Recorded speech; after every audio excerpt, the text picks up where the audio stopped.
नमस्कार.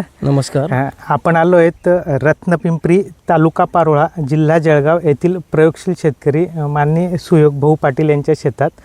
भाऊंनी त्यांच्या पपईला जिवंत जीवामृताचा वापर केला होता. 30 जानेवारीची लागवड आहे. जिवंत जीवामृतचा प्रयोग केल्यानंतर काय अनुभव आला आपण भाऊंकडूनच ऐकून घेऊ. सर, काय फरक पडला?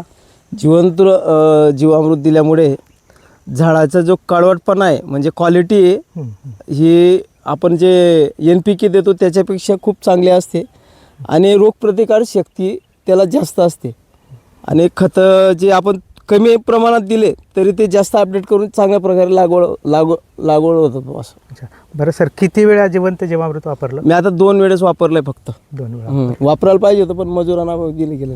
बरं सर, तुम्ही शेतकऱ्यांना काय सांगाल की वापर केला पाहिजे का नाही? नाही, आता कसं आहे जमिनीत pH वाढल्यामुळे आणि दुसरी गोष्ट आता जमीन कडक झाल्यामुळे जर जीवामृत वापरलं तर खतं लवकर अपडेट होतात. हा एक प्लस पॉईंट आहे त्याच्यामध्ये.